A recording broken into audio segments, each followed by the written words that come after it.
What is up, everybody? This is Cody, aka DFS Project Breakdown. This upcoming NFL showdown slate 500K to first for the Los Angeles Rams at the San Francisco 49ers.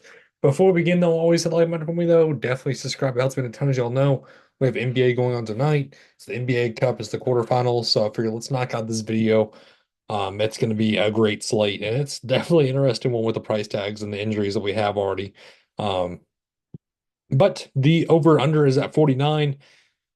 San Fran's 3.5 point favorites. Rams for the playoffs wise, they need to win this game badly. It will improve to 50%. If they lose, it's going to drop to 25%. They need this win. And then 49ers need to win out. That's just kind of what I was reading up on. They have to win out. I mean, it's gonna be good. This game is gonna be good. But anyways, we're gonna start off with the Rams. If we kind of look back at the snap count, sorry. Oh, let me get a drink.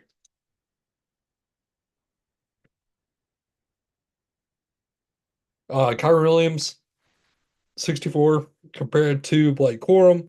Corum saw some run, not a ton though. Receivers were kind of over the place because we did have the Demarcus Robertson injury that occurred.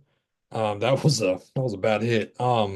But we need to see what's going on with him because that's going to be big news given how many snaps he sees on the field. 61%. Puka, of course, go-to guy. Cooper Kupp, go-to guy. Tutu Atwell's gonna possibly have to step up, and you have Whittington, you have Tyler Johnson. And then tight end, it's all over the place. Parkinson's kind of taking back the lead role. Um, because I believe Davis Allen is questionable with his injury. So Puka though at 11,000, he was making some acrobatic catches. I mean, that was amazing to watch him play. Um, he's gonna have to do it again here. He's gonna have to. Looking at Puka again, 11,000 though, that's a high price. When I can go down to Cooper Kupp for 10,000.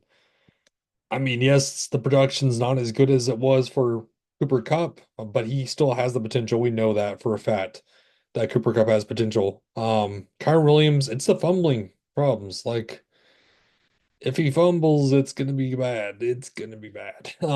But he got it done last week, 29 for 87 with two touchdowns.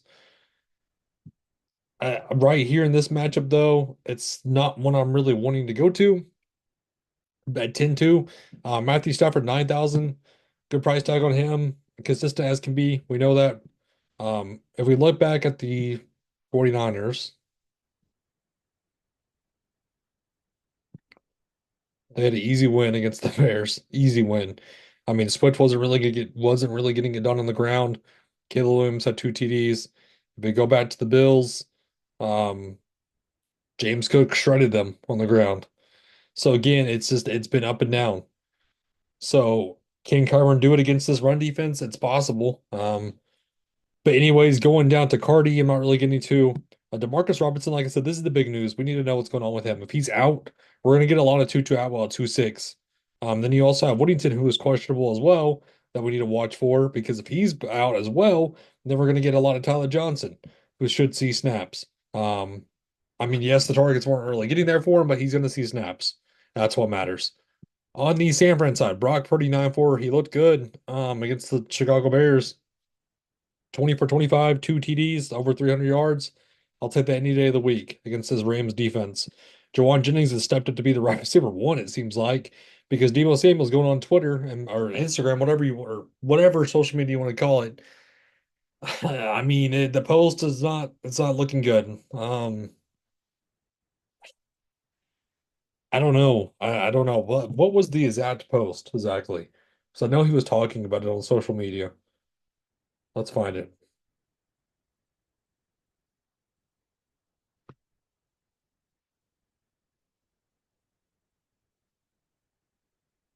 Not struggling at all, just not getting the ball.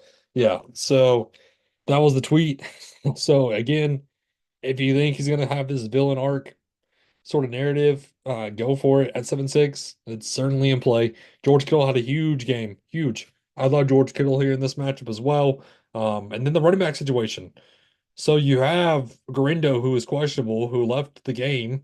Um, and then again, you have Patrick Taylor, who's gross. Keyshawn Vaughn, Israel, I mean, this running back room is kind of a mess. I kind of want to focus on the passing game and then take some shots on the running game for the Rams. Um, but again, we need to know what's going on with Garindo because we could get a lot of Keyshawn Vaughn at 3-4, Israel at 3,000. Patrick Taylor though at 7-4, that's a high price tag to pay for him. High price tag to pay. But it may be worth it. Then Ricky Purcell, 4-8, he had a couple drops. Not really getting into him. Let's try to build a line, see what we can build.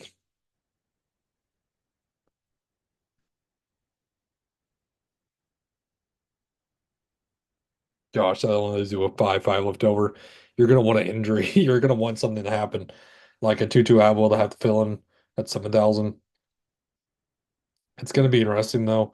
Well, it's a we'll see what happens, man. But again, that breaks on the slate for us as though. Thank you for tuning in. It's a great save us tonight, everybody. Have a good one.